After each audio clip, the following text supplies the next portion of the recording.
Levitical is going to school us on atheists. Yeah, this ought to be good.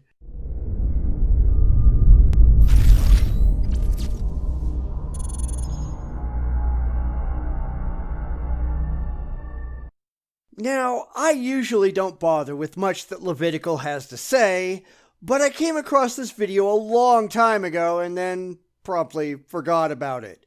But he's supposed to tell us what atheists are like, and if you don't agree, you're supposed to shut up. Yeah, that's not going to happen. So let's jump into the Wayback Machine and take a look at Levitical's observations about atheists and why, as should be no surprise, they're just laughable.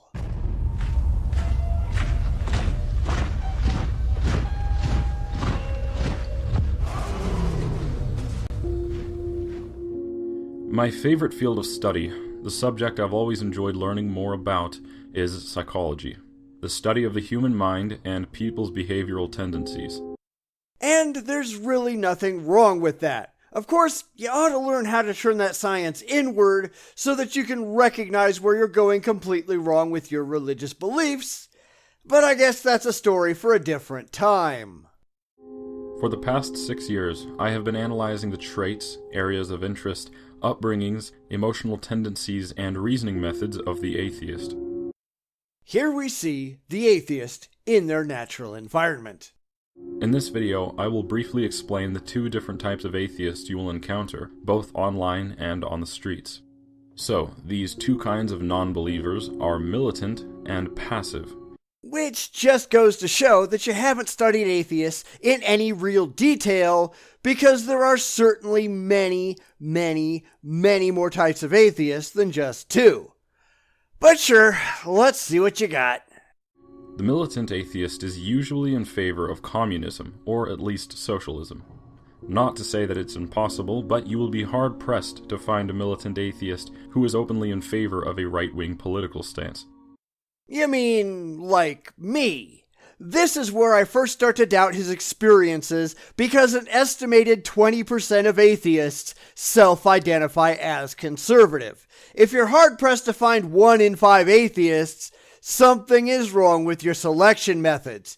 Now, granted, there aren't a lot of us who are very vocal, both in our atheism and in our political stances, but we're still there.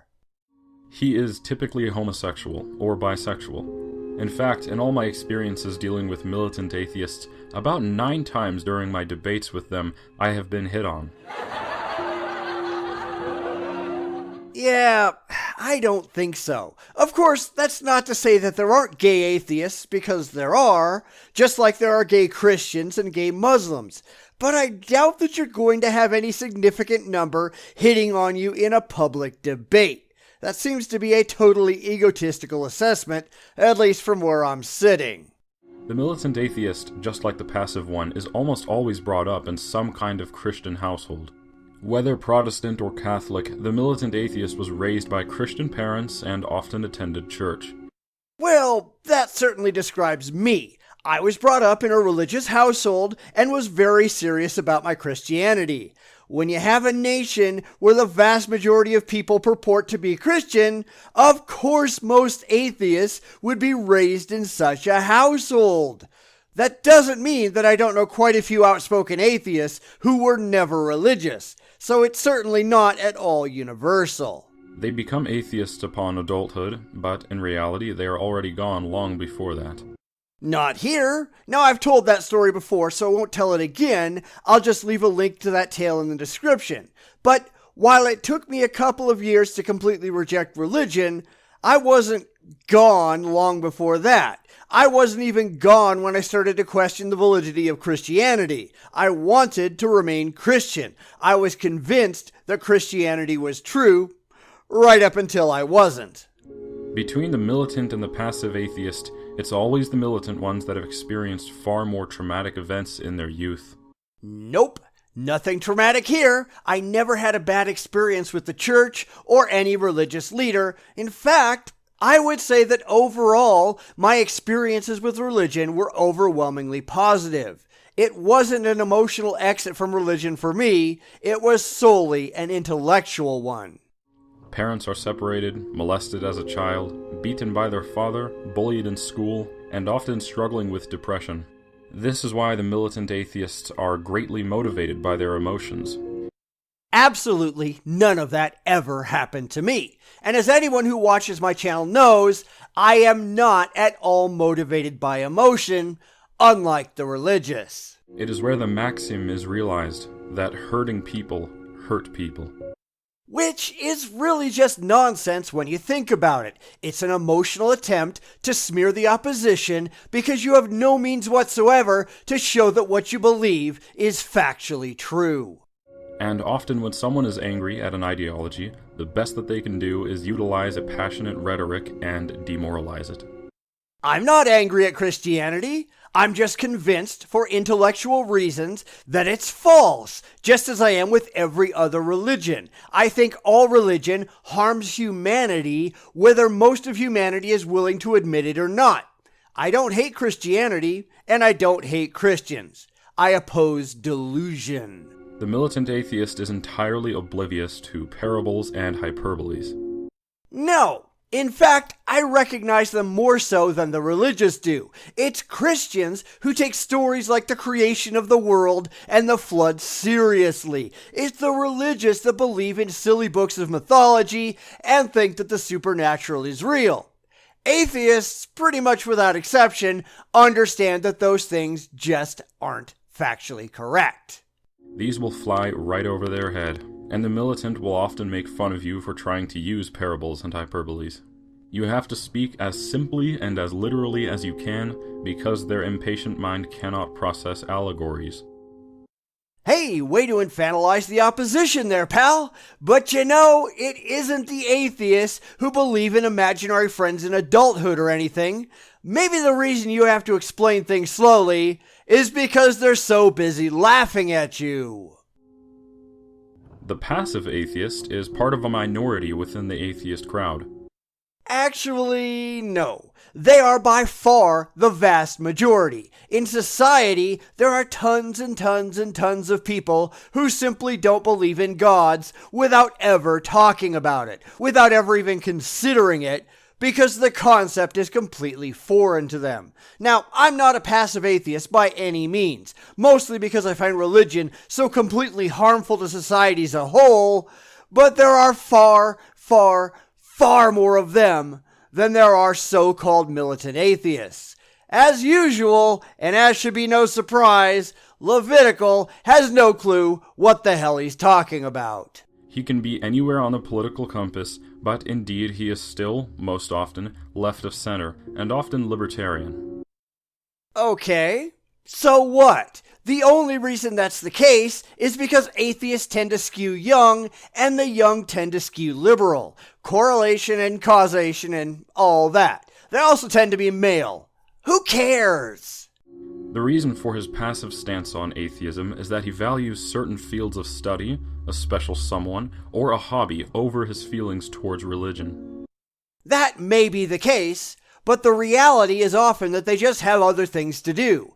Atheism isn't a belief, it's a lack of belief. And for most people, things that they don't believe in, regardless of what they are, just don't get a lot of attention. But Levitical is trying to spin a narrative here. He isn't concerned with the facts. I've always noticed that the passive atheists are far more civilized and average in most respects. They may support LGBT, but they have a partner of the opposite sex. Except for the gay ones, of course, because homosexuals are spread pretty evenly around all social, religious, and political spectrums, whether some people want to admit it or not. They might even march in an atheist rally, but they will be the first ones to walk out when people start chanting that we should slander religious people or try to outlaw religious evangelization. You really won't find many who want to do that, except in your tiny religiously paranoid mind. I'm a militant atheist, at least according to his model, and I have never marched in a parade, atheist or not. And I'll be the first to be against extremism from any side. Even though I am absolutely against religion, I don't want to force anyone to do anything, because in reality it's pointless. But sure, go on with your delusions. When debating a passive atheist, they most often take the indirect approach and avoid angering their opponent as much as possible. So, you're really talking about accommodationists, and I have a serious problem with accommodationists. Not because they're passive, but because they refuse to stand up for what they think is true. It's like being wishy-washy debating Nazis. It's not particularly useful to try to keep your opponents happy if the whole point of the debate is to demolish their views. They ask far more questions than the militant ones, and when they don't know something, they see no shame in admitting it. Any rational person operates that way. Now, if only the religious would do the same. Because most religious debates I engage in these days are filled with theists who are self-assured that their beliefs have to be right. Therefore, no matter how much I show that they're ludicrous, they insist that they have to be right. So they will not accept defeat under any circumstances. Why does this feel like yet another theist staring into the mirror? For the passive atheist, it is most often that he is an atheist because he has witnessed far too much stupidity among people who claim to believe in a god, and so he has thrown the baby out with the bathwater, so to speak. And we all know there's a lot of that to go around, because damn, when it comes to their religious beliefs, pretty much all believers are irrational, over-emotional fools. Just ask them why they believe what they believe, and it's off to the irrationality races. There is still so much more that can and should be said about the tendencies of different kinds of atheists. But not nearly as much as needs to be said about the irrationality of all theists, because boy howdy, theism is universally ridiculous on its face. I am currently writing a book called A Mind Without God, Understanding the Paradigms of Atheism, which will go into much greater detail about this issue. And I'm sure he won't have any more evidence than is presented in this video. Yes, I know he says this video is based on his experiences, and if that doesn't describe you, don't take it personally. It's kind of the same thing I tell people who get pissed off at me, saying I'm generalizing when I'm not, but his supposed experiences are so totally opposite of mine and those of anyone I know or have really ever talked to. I asked several atheists to watch this video before I got around to making this response, and none of them, not a single one, saw anything in the video that rang true to them at all. Anyway, thanks for watching this video. God bless. And may the flying spaghetti monster bless you with her noodly appendages and all that. And Levitical says he won't be writing that book after all, which I guess isn't really much of a surprise, cause nobody would buy it. A bunch of unfounded and subjective observations about people that you are inherently biased against probably won't be received well. But anyway, what do you think? Are any of Levitical's observations valid? Have you seen any of these things in your own life? Let me know in the comments. I am honestly curious. But there's a whole lot of bias going on here, and I think it colors pretty much everything he says, and not in a good way. But hey, what do I know, right? I'm just someone who proves almost all of his assertions wrong. Will that change his mind? Of course it won't. But that's not a surprise.